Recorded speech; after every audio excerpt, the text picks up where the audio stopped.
Dhanashree YouTube channel থেকে সবাইকে স্বাগত। গল্প পাঠের অনুষ্ঠানে আজ আপনাদের শোনাব লিও টলস্টয়ের গল্প বল নাচের পরে, আফটার দ্য বল। গল্প পাঠ করছি আমি নাসির আহমেদ কাবুল। তাহলে আপনারা বলছেন যে মানুষ স্বাধীনভাবে কোনটা ভালো আর কোনটা মন্দ তা বিচার করতে পারে না, সব কিছুই পরিবেশের উপর নির্ভর করে, মানুষ পরিবেশের দাস। কিন্তু আমি বলি সব কিছুই দৈবের অধীন, এবং নিজের সম্পর্কেও আমি সেই কথাই বলতে পারি। মানুষের উন্নতি বিধানের কথা ভাববার আগে পরিবেশ এবং মানুষের জীবন ধারণের পদ্ধতির পরিবর্তন সম্পর্কে আমাদের যে আলোচনাটি চলছিল, আসলে কেউ বলেনি যে কোনটা ভালো বা মন্দ তা স্বাধীনভাবে বিচার করা অসম্ভব। কিন্তু আইভান ভাসিলেভিচের স্বভাবই ছিল আলোচনায় উদ্দীপ্ত হয়ে নিজের চিন্তাকে প্রকাশ করা এবং সেই চিন্তা প্রসূত জীবনের অভিজ্ঞতাগুলোকে ধারণ করা। মাঝে মাঝে তিনি গল্প বলতে বলতে এত মগ্ন হয়ে যেতেন যে তা বলবার কারণটাই ভুলে যেতেন। এটা ঘটত বিশেষত এই জন্যে যে তিনি সবসময় কথা বলতেন গভীর আবেগ এবং বিশ্বস্ততার সঙ্গে। এবারও ঠিক তাই বললেন। অন্তত আমার নিজের সম্পর্কে আমি এই দাবি করতে পারি, আমার নিজের জীবনও এইভাবে গড়ে উঠেছে, অন্যভাবে নয়, পরিবেশের প্রভাবে নয়, সম্পূর্ণ অন্য কিছুর জন্য। কিসের জন্য, আমরা প্রশ্ন করলাম। সে তো একটা বিরাট গল্প। যদি তোমরা শুনতে চাও আমি নিশ্চয়ই তোমাদের সব বলবো। তাহলে বলুন। আইভান ভ্যাসিলেভিচ এক মুহূর্ত চিন্তা করে মাথা নাড়লেন। হ্যাঁ, তিনি বললেন, আমার সমস্ত জীবনটাই এক রাতের মধ্যে পাল্টে গিয়েছিল, অথবা বলা যায় একটি সকালে। কেন, কি হয়েছিল? হয়েছিল এই যে আমি গভীরভাবে প্রেমে পড়েছিলাম। আমি এর আগেও প্রেমে পড়েছি, কিন্তু এত গভীরভাবে নয়। এটা ঘটেছিল অনেক বছর আগে। এতদিনে তার মেয়েদের বিয়ে হয়ে গেছে। তার নাম ছিল বি ভারেঙ্কা বি। 50-এরও সে আশ্চর্য রকমের সুন্দরী, কিন্তু তার যৌবনে যখন সে ছিল 88, সে ছিল স্বপ্নের মতো, দীর্ঘাঙ্গী, সুঠাম, লাবণ্যময়ী এবং রানীর মতো। হ্যাঁ, রানীর মতো। সে সবসময় এমন খাড়া হয়ে থাকতো যে মনে হতো সে নিচু হতে পারে না। মাথাটা পেছন থেকে সামান্য হেলিয়ে রাখত। এটা তার সৌন্দর্য এবং দৈর্ঘ্যের সঙ্গে খাপ খেয়ে গিয়েছিল এবং তাকে দিয়েছিল এমন এক রানী সুলভ মর্যাদা যে লোকে সসম্ভ্রমে দূরে সরে থাকত, যদি না তার মুখের হাসিটা হতো এক প্রাণবন্ত চিত্তজয়ী। তার চোখ দুটি এত অপূর্ব উজ্জ্বল এবং তার সমস্ত যৌবনময় ব্যক্তিত্ব এত মোহময়ী। আইভান ভ্যাসিলেভিচ নিশ্চয়ই একটু রং চড়িয়ে বললেন। যতটা রং চড়িয়ে থাকে না কেন, আমি তোমাদের বোঝাতে পারবো না সে ঠিক কী রকম ছিল। কিন্তু সেটা অন্য ব্যাপার। যে ঘটনার কথা আমি বলবো তা ঘটেছিল 50-এর দশকে। আমি তখন প্রাদেশিক বিশ্ববিদ্যালয়ের ছাত্র।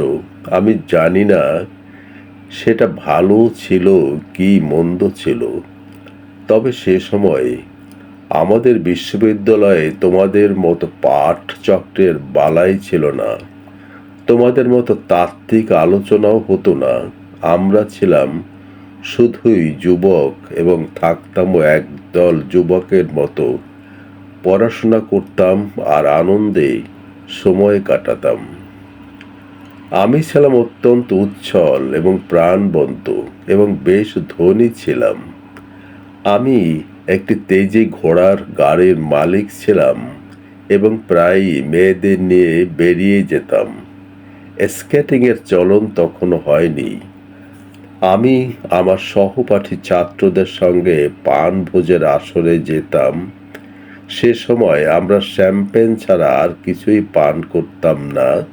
যদি পয়সা না থাকতো তো কিছুই পান করতাম না, কারণ আজকালকার ছেলেদের মতো আমরা কখনো ভদকা পান করতাম না। তবে এসব ভোজসভা এবং নাচের আসর আমি সবচেয়ে বেশি উপভোগ করতাম। আমি খুব ভালো নাচিয়েছিলাম এবং ঠিক কুৎসিত ছিলাম না।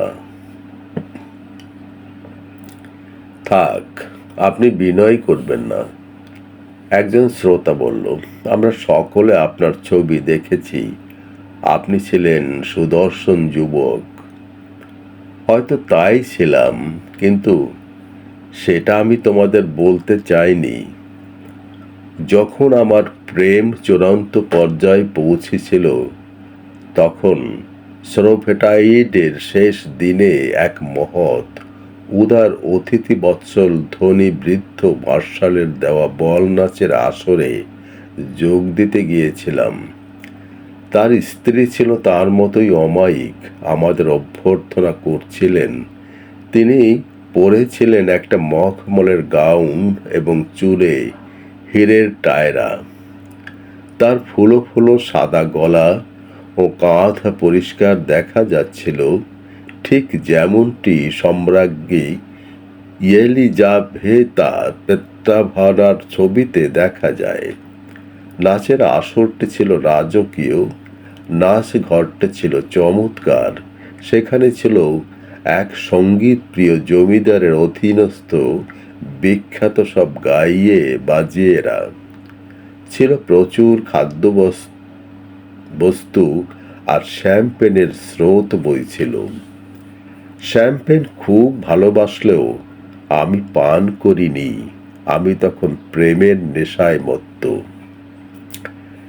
আমি অবিরাম নেচেছিলাম, কোয়াড্রিল নাচলাম, ওয়াল্টজ, পলিওনেসিস নাচলাম, এবং বলাই বাহুল্য যে যতটা পারলাম ভারেঙ্কার সঙ্গেই বেশি নাচলাম। সে পরেছিল গোলাপি পটি দেওয়া সাদা পোশাক, সাদা দস্তানা যা তার কনুই পর্যন্ত পৌঁছায়নি, সরু ছোচলো ও সাদা সিল্কের চটি। অনিসিমোভ নামের এক বাউন্ডলে ইঞ্জিনিয়ার তার সঙ্গে মাজুরকা নেচে আমাকে ঠকিয়েছিল। সেজন্য আমি তাকে কোনো দিন ক্ষমা করিনি। ভারেঙ্কা নাচের ঘরে ঢুকেই সে তাকে আমন্ত্রণ জানালো। সেই সময় দস্তানা নেবার জন্য কেশ চারণাকারীর কাছে গিয়েছিলাম বলে আমার দেরি হয়ে গিয়েছিল, আর সেই জন্যই তার সঙ্গে মাজুরকা নাচের বদলে আমি নেচেছিলাম একটি জার্মান মেয়ের সঙ্গে। তার প্রতি এককালে আমার একটা ঝোঁক ছিল। তবে আমার মনে হয় সেই সন্ধ্যায় তার প্রতি আমি খুবই অবহেলা দেখিয়েছিলাম। তার সঙ্গে কথা বলিনি অথবা তার দিকে তাকাইনি।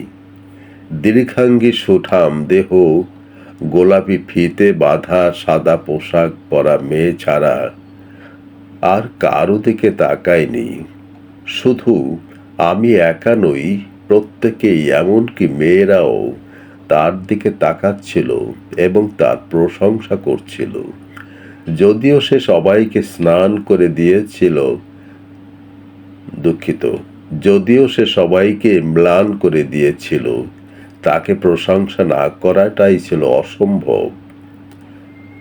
আনুষ্ঠানিকভাবে মাজুরকা নাচে আমি তার সঙ্গী ছিলাম না, তবে বস্তুত আমি তার সঙ্গেই নেচেছিলাম, অন্তত নাচের বেশ খানিকটা।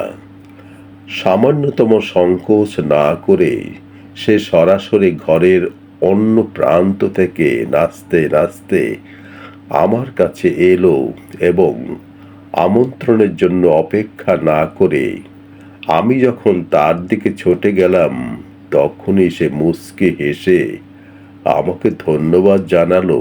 তার ইচ্ছেটা আমি ধরতে পেরেছি দেখে। যখন মাজুরকা নাচের ভঙ্গি পাল্টে ওয়ালস নাচ শুরু হলো, তখন আমি তার সঙ্গে বহুক্ষণ ধরে ওয়ালস নাচলাম। আর সে নিঃশ্বাস বন্ধ করে মৃদু হেসে আর ফিসফিস করে বলল, আবার।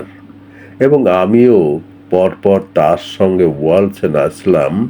শরীরের কথা প্রায় ভুলিয়ে গিয়েছিলাম। মনে হচ্ছিল শরীরটা যেন বাতাস দিয়ে গড়া। শরীরের কথা ভুলে গিয়েছিলেন? আমি নিশ্চিত যে আপনি সে সম্পর্কে খুবই সচেতন ছিলেন, কারণ তখন 2 হাতে তার কোমর জড়িয়ে ধরেছিলেন। কাজেই শুধু নিজের শরীর সম্পর্কেই নয়, বরং তার শরীর সম্পর্কেও আপনি সচেতন ছিলেন, অতিথিদের মধ্যে একজন বলেছিলেন।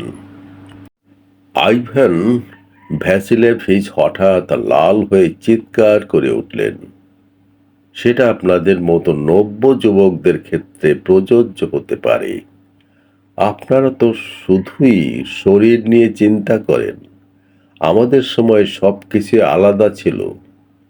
আমি কত গভীরভাবে একটি মেয়েকে ভালোবাসতাম, আমার কাছে সে তত বেশি দেহাতীত হয়ে উঠত।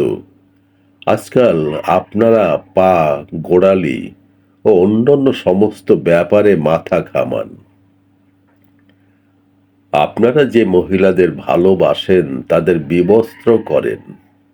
কিন্তু আমার কাছে বিখ্যাত লেখক আলকস্কার ঠিকই বলেছেন, আমার ভালোবাসার পাত্রীটি থাকত সর্বদা ব্রোঞ্জের পোশাকে ঢাকা। উন্মেষিত করা দূরে থাক, আমরা চাইতাম তার নগ্নতাকে ঢাকতে, যে রকমটি করেছিলেন নোয়ার মহান সন্তান। কিন্তু আপনারা এসব বুঝবেন না। ওর কথা কান দেবেন না, আপনার গল্প চালিয়ে যান, একজন শ্রোতা বললেন। যাই হোক, আমি প্রায় সবটা তার সঙ্গে নেচেছিলাম। সময়ের কোনো খেয়াল ছিল না। বাজিয়েরা এতই ক্লান্ত হয়ে পড়েছিল। আপনারা জানেন, বল নাচের আসরের শেষ সময় এরকম হয়ে থাকে। তারা মাজুরকা নাচের বাজনা বাজিয়েই যেতে লাগলো। খাবার ঘরে বাবা মায়েরা নৈশ ভোজনের প্রত্যাশায় তাদের টেবিল থেকে উঠে পড়তে লাগলো। চাকর বাকররা ছুটোছুটি করতে লাগলো। এরকম চলেছিল প্রায় 3টে পর্যন্ত। বাকি যে কয়েক মিনিট সময় ছিল, আমরা তার সদ্ব্যবহার করেছিলাম।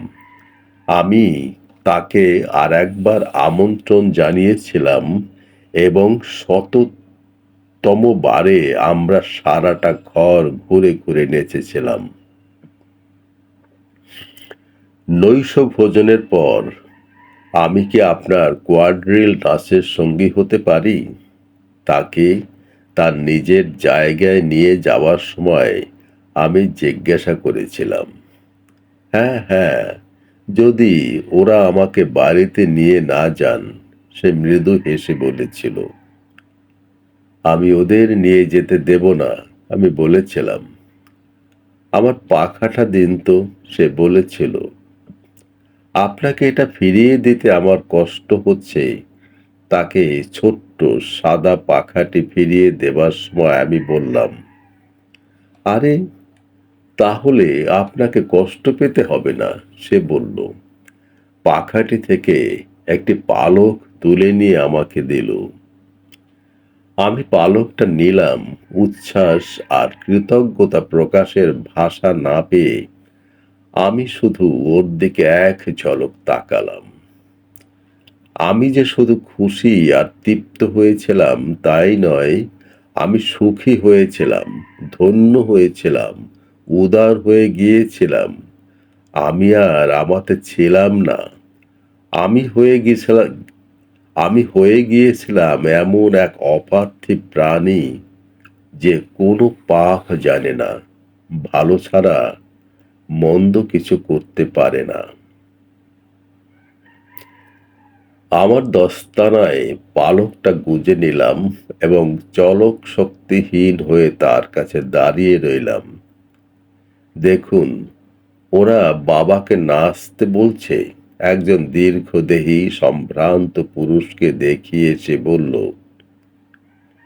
তার বাবা একজন কর্নেল, রূপোর কাজ করা পোশাক পরা এবং অন্যান্য মহিলাদের সঙ্গে দরজার পাশে দাঁড়িয়েছিলেন। ভারেঙ্গা, এদিকে এসো, হীরের টায়রা পরা গৃহকর্তাটি ডাকলেন। ভারেঙ্গা দরজার দিকে এগিয়ে গেল এবং আমি তাকে অনুসরণ করলাম। লক্ষ্মীটি, বাবাকে বলো তোমার সঙ্গে নাচতে, দয়া করে নাচুন। প্রিয়তর ভ্লাদিস্লাভিস কর্নেলকে বললেন গৃহকর্ত্রী। ভারেঙ্কার বাবা ছিলেন দীর্ঘদেহী, সুদর্শন, সম্ভ্রান্ত এবং সুসংযত একজন বৃদ্ধ। তার লাল মুখে সাদা গোঁফ জোড়া ছিল প্রথম নিকোলাসের কায়দায় পাকানো। দুপাশের সাদা জুলফি গোঁফের সঙ্গে মেলানো, চুল পাট করে সামনের দিকে আঁচড়ানো। মেয়ের মতো স্মিত হাসি তার ঠোঁটে ও চোখে। তার দেহটি খুবই সুগঠিত, চওড়া বুক ফৌজি কায়দায় চেতানো, তাতে পদকাদের পরিমিত বাহার, শক্ত কাঁধ এবং লম্বা সুন্দর পা। তিনি ছিলেন নিকোলাসের সমসাময়িক ধারার সামরিক চালচলন যুক্ত এক সেকেলে কায়দার অফিসার। যখন আমার দরজার কাছে গেলাম, কর্নেল তখন প্রতিবাদ করে বলছেন তিনি নাচতে ভুলে গেছেন। তবুও মুচকি হেসে ভলোয়ারের হাত দিলেন খাপ থেকে খুলে। তবু মুচকি হেসে তলোয়ারে হাত দিলেন, খাপ থেকে খুলে নিয়ে তার সেবার জন্য উন্মুক্ত একটি তরুণের হাতে সেটি তুলে দিলেন এবং ডান হাতে সোয়েতের একটা দস্তানা পরে নিয়ে সবকিছু নিয়ম মাফিক হতে হবে একটু হেসে বললেন। মেয়ের হাত ধরে এক পাক ঘোড়ার ভঙ্গি করে সঠিক তালের জন্য অপেক্ষা করতে লাগলেন। মাজুরকার সুর শুরু হবার সঙ্গে সঙ্গে তিনি চট করে একটা পা ঠুকে অন্য পায়ে ভর দিলেন এবং তখন তার দীর্ঘ ভারী দেহটি সারা নাচের ঘরটি জুড়ে ভাসতে লাগলো। তিনি একটি পা দিয়ে আরেকটি পা ঠুকেছিলেন, কখনো আস্তে বা মৃদুভাবে, কখনো আবার দ্রুত তালে। ভারেঙ্কার ছিপছিপে শরীর তার পাশেই ভাসছিল। তাকে দেখা না গেলেও সে ঠিক সময় মতো তার সার্টিনের জুতো পরা পায়ে বাবার সঙ্গে কখনো ছোট করে কখনো বড় করে তাল রাখছিল। সমস্ত অতিথিরা দাঁড়িয়ে দাঁড়িয়ে দুজনের নাচের প্রতিটি ভঙ্গ লক্ষ্য করছিল। আমরা যে অনুভূতি হয়েছিল তাতে যতটা প্রশংসা ছিল তার চেয়ে বেশি ছিল গভীর উচ্ছ্বাস। বিশেষ করে কর্নেলের বুট জোড়া আমার মনকে নাড়া দিয়েছিল। সেগুলো ছিল বাছুরের চামড়ায় তৈরি, তবে কেতা দুরস্থ ছুঁচলো মুখের বদলে ভোঁতা মুখওয়ালা। অবশ্যই সেগুলো ফৌজি মুচির তৈরি। আদরের মেয়েকে সাজিয়ে গুছিয়ে সমাজে আনার সময় তিনি কেতা দুরস্থ বুটের বদলে সাধারণ বুট পরেন। আমি নিজের মনেই এই কথাগুলি বললাম এবং সেই জন্যই তার ভোদা মুখওয়ালা বুট বিশেষ করে আমার মনকে নাড়া দিল। যে কেউ বুঝতে পারছিল যে এককালে তিনি খুব ভালো নাচতেন, কিন্তু এখন তিনি ভারী হয়ে গেছেন এবং তার পাও যথেষ্ট তৎপর নেই। ফলে তিনি যে ক্ষিপ্র ও সুন্দর ভঙ্গি করবার চেষ্টা করছিলেন সেগুলো করতে পারছেন না। কিন্তু তিনি বেশ ভালোভাবেই দুবার ঘরময় পাক দিলেন এবং প্রত্যেকে হাততালি দিয়ে উঠল যখন তিনি দ্রুত পা দুটো ছড়িয়ে দিলেন এবং আবার জোড়া লাগিয়ে একটু মন্থরভাবেই একটা হাঁটুর উপর বসে পড়লেন এবং সেও মৃদু হেসে আটকে যাওয়া ফ্রকটা মুক্ত করে দিয়ে অনায়াস ভঙ্গিতে বাবার চারপাশে ভেসে বেড়াতে লাগলো। পুনরায় পায়ে ভর দিয়ে উঠে দাঁড়িয়ে তিনি আদর করে মেয়ের কাঁধের উপর হাত রাখলেন, তার কপালে চুমু খেলেন, তারপর তাকে আমার দিকে এগিয়ে দিলেন। তিনি আমাকেই তার নাচের সঙ্গী মনে করেছিলেন। আমি বললাম, আমি তা নই। তাতে কি হয়েছে? তুমি ওর সঙ্গে নাচো। আন্তরিক হেসে তলোয়ার খাপে বাঁধতে বাঁধতে তিনি বললেন, ঠিক যেমন বোতল থেকে এক ফোঁটা জল পড়লে সঙ্গে সঙ্গে সমস্ত জলটাই স্রোতের মতো বেরিয়ে পড়ে, ঠিক সেরকমই ভারেঙ্কার প্রতি ভালোবাসা আমার অন্তরের সমস্ত ভালোবাসার পথ খুলে দিল। আমি সমস্ত পৃথিবীকে ভালোবাসায় আলিঙ্গন করলাম। আমি ভাবলাম, হীরের টায়রা পরা গৃহকর্ত্রীটিকে, তার স্বামীকে, তার চাকর বাকরদের, এমনকি সেই হতভাগা আনিসেমভকেও সে স্পষ্টতই আমার উপর খুব চটে গিয়েছিল। তার ভোঁতা মুখওয়ালা জুতো পরা ওর বাবা, যার হাসিটা ঠিক ওরই মতন, তার প্রতিও অনাবিল ভালোবাসা অনুভব করলাম। মাজুরকা নাচ শেষ হলো এবং গৃহকর্ত্রী আমাদের নৈশভোজের টেবিলে আমন্ত্রণ জানালেন, কিন্তু কর্নেল বি আপনি আপত্তি জানালেন, বললেন তাকে ভোরে উঠতেই হবে। আমি শঙ্কিত হলাম, পাছে তিনি ভারেঙ্কাকেও সঙ্গে নিয়ে না যান, কিন্তু সে তার মায়ের সঙ্গে রয়ে গেল। নৈশভোজের পর কথা মতো ওর সঙ্গে মাজুরকা নাচলাম এবং তখন মনে হচ্ছিল এর চেয়ে বেশি সুখ আর কিছু হতে পারে না। সে সুখ ক্রমশ বেড়েই চলল। আমি ভালোবাসার কোনো কথাই বলিনি, আমি ওকে জিজ্ঞাসা করিনি, এমনকি নিজেকেও জিজ্ঞাসা করিনি সে আমাকে ভালোবাসে কি না। আমি তাকে ভালোবাসি সেটাই যথেষ্ট ছিল। তবে একমাত্র ভয় কোনো কিছুতেই আমার সুখ না নষ্ট হয়ে যায়। যখন আমি বাড়ি ফিরে পোশাক খুললাম এবং বিছানায় যাবার কথা ভাবলাম, তখনই বুঝতে পারলাম যে ঘুমের কোনো প্রশ্নই ওঠে না। আমার হাতে ছিল তার পাখার পালকটি আর তার একটি দস্তানা। যখন তাকে ও তার মাকে আমি তাদের গাড়িতে তুলে দিচ্ছিলাম, তখন সে ওই দুটি জিনিস আমাকে দিয়েছিল। জিনিস দুটির দিকে তাকিয়ে আমি যেন তাকে আবার সেই মুহূর্তটিকে দেখতে পেলাম, যখন নাচের সঙ্গী বাছাই করতে গিয়ে সে আমার স্বভাবটি অনুমান করে মিষ্টি গলায় বলেছিল, খুব গর্বিত তাই না? তারপর খুশি মনে আমার দিকে হাত বাড়িয়ে দিয়েছিল।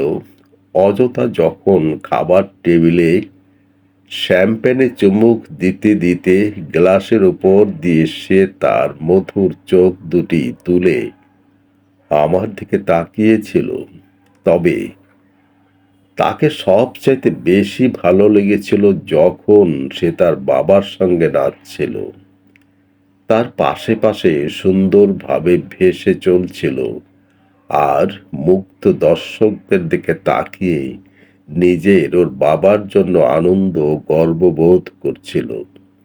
আমরা দুজনেই আমার মনে আপনা হতেই মিলেমিশে একাকার হয়ে এক গভীর কোমল অনুভূতিতে আচ্ছন্ন হয়ে গিয়েছিলাম। সেই সময় আমি আর আমার স্বর্গত ভাই একসঙ্গে থাকতাম। আমার ভাইয়ের কাছে সমাজের কোনো মূল্য ছিল না। সে কখনো বল নাচের আসরে যেত না। সে এমএ পরীক্ষা দেওয়ার জন্য তৈরি হচ্ছিল এবং একেবারে নিয়ম মাফিক জীবন যাপন করছিল। সে ঘুমিয়েছিল। তার জন্য আমার দুঃখ হলো যখন দেখলাম তার মাথাটা অর্ধেক কম্বলে ঢাকা অবস্থায় বালিশে ডুবে আছে। দুঃখ হলো এই জন্য যে আমার এই সুখের সে কিছুই জানল না। কোনো দিন তার অংশীদারও সে হবে না। আমাদের ভূমিদাস খানসামা পেত্রোসা মোমবাতি নিয়ে আমার কাছে এলো এবং আমার জামা কাপড় ছাড়তে সাহায্য করতে লাগলো। আমি তাকে নিষেধ করলাম। লোকটার ঘুম জড়ানো চোখ আর এলোমেলো চুল দেখে আমার কষ্ট হলো যাতে কোনো শব্দ না হয়। সেই চেষ্টায় আমি পা টিপে টিপে নিজের ঘরে চলে এলাম এবং বিছানায় বসে পড়লাম।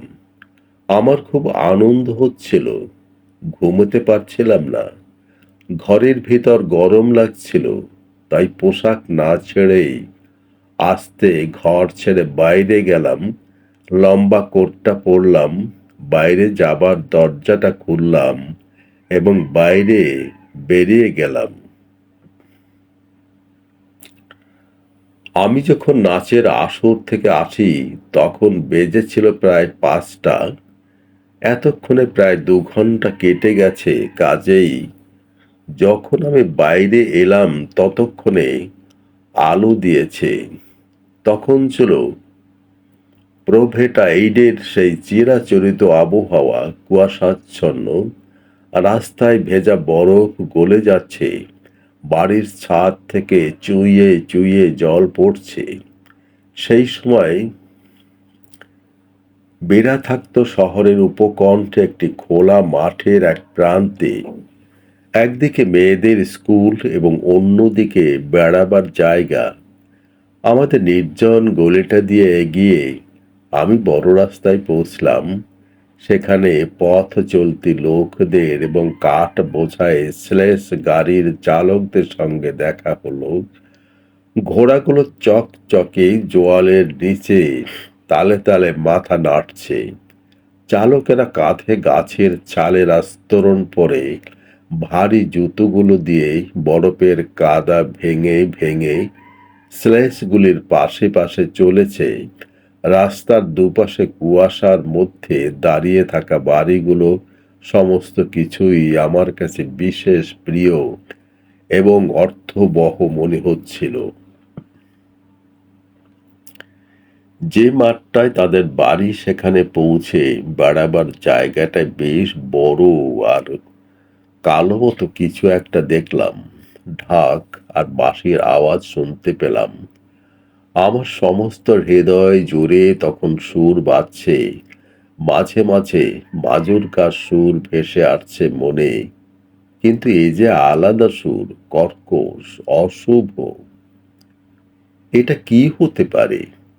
আমি অবাক হলাম এবং সেই গাড়ি চলা পিছল রাস্তাটা সেই শব্দের দিকে এগুতে লাগলাম।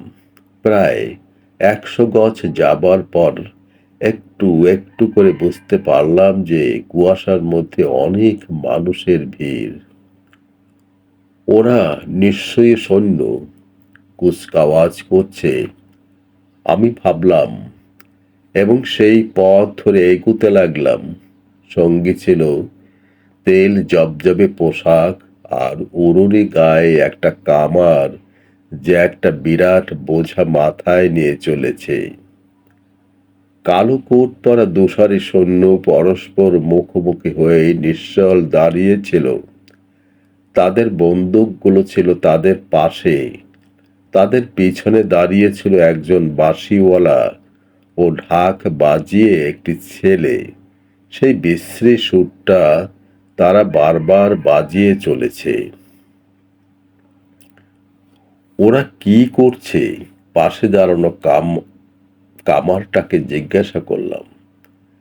একটা তাতারকে তাড়িয়ে নিয়ে আসছে, কারণ সে পালাবার চেষ্টা করেছিল। দুটি শাড়ির একেবারে পিছন তাকিয়ে রাগতভাবে জবাব দিল কামারটা। আমি সেই দিকেই তাকালাম। দেখলাম সাংঘাতিক কিছু দুটো শাড়ির মধ্য দিয়ে আমার দিকে এগিয়ে আসছে।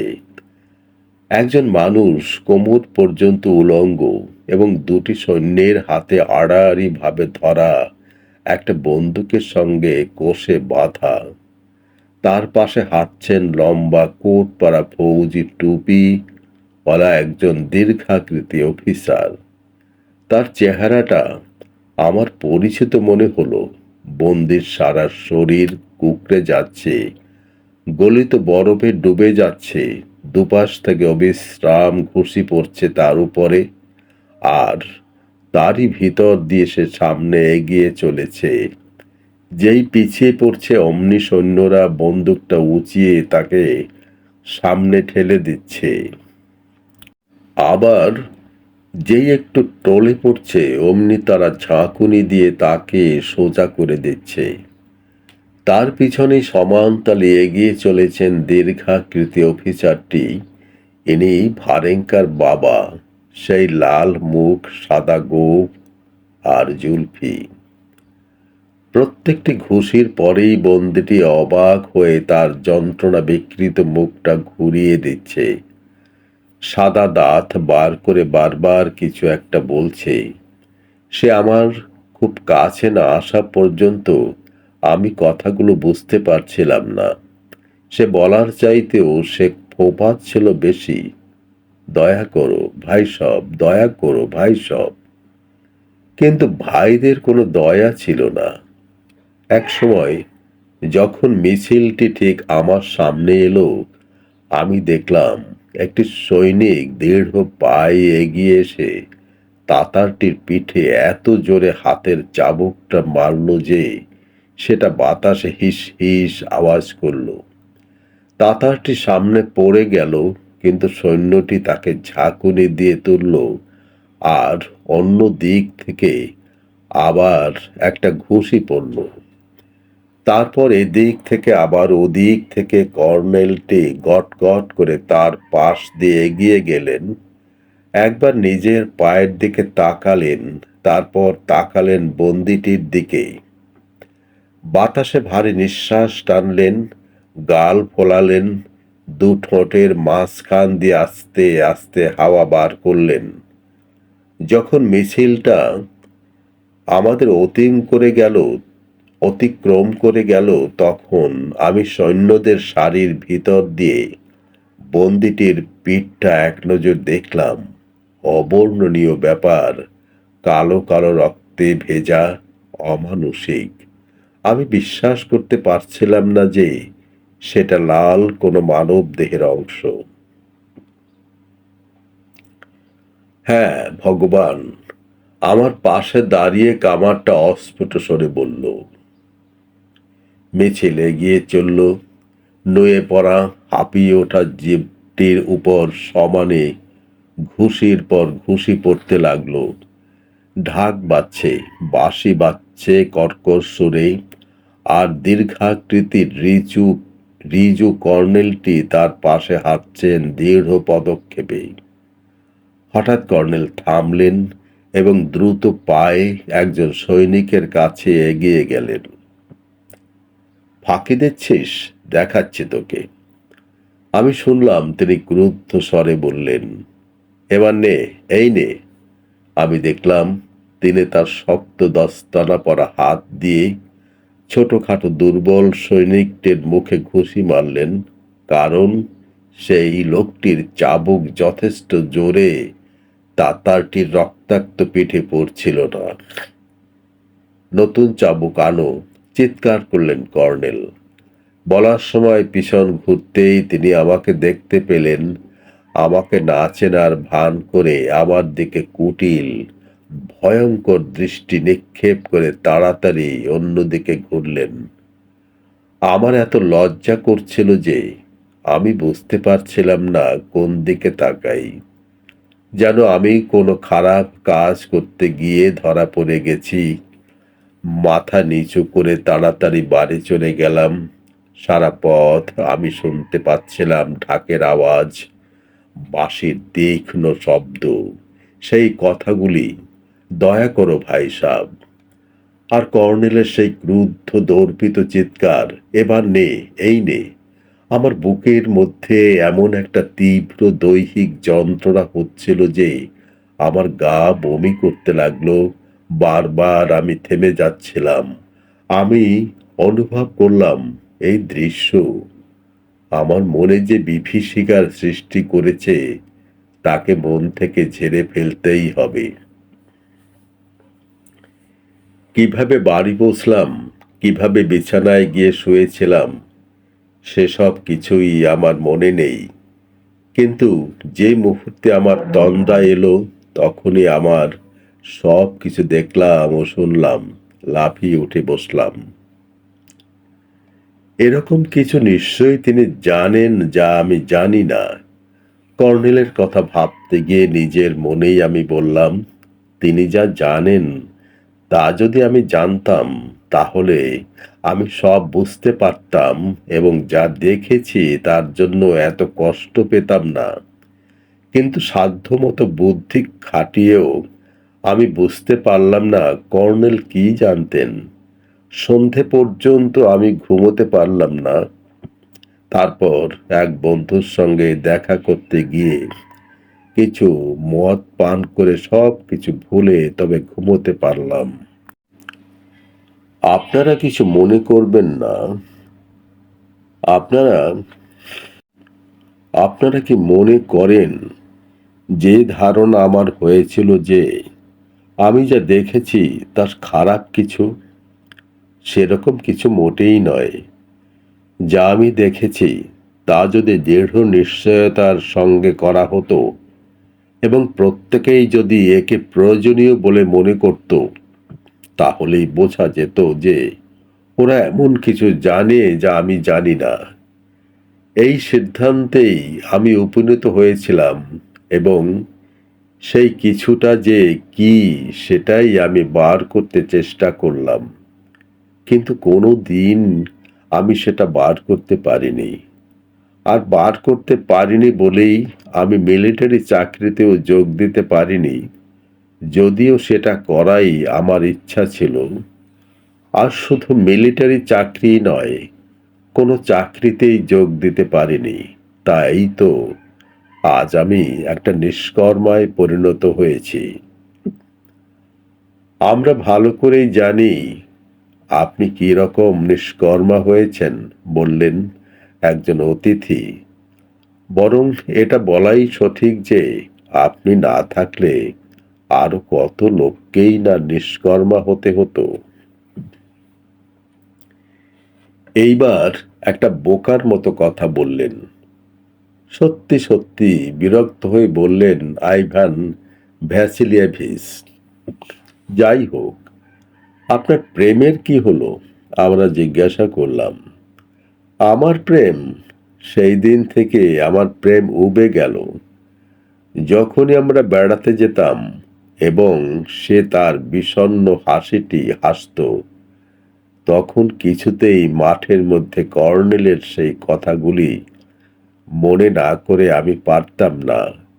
আর তাতে আমার খুবই অস্বস্তি ও কষ্ট হতো। তাই আমি ধীরে ধীরে ওর সঙ্গে দেখা করতে যাওয়া বন্ধ করলাম। আমার প্রেম শেষ হয়ে গেল। আমার আর অনেক সময় এরকমটা ঘটে এবং এই ধরনের ঘটনাই একটি মানুষের সমস্ত জীবনে পরিবর্তন ঘটিয়ে তাতে নতুন মোড় আনে। আর তোমরা বলো পরিবেশের কথা, বললেন তিনি। গল্পটি শেষ হলো। আপনাদের একটি বিষয় অবহিত করছি। আপনারা আমার এই ধানসিঁড়ি চ্যানেলে গল্প শুনছেন। আমার অন্য একটি চ্যানেল রয়েছে যেখানে কবিতা আবৃত্তি হয়। আমি সেটার লিংক দিয়ে দেব। আপনারা যদি আগ্রহী হন শুনতে পারেন। সবিশেষ অনুরোধ, চ্যানেল সাবস্ক্রাইব করবেন। সবাই ভালো থাকুন।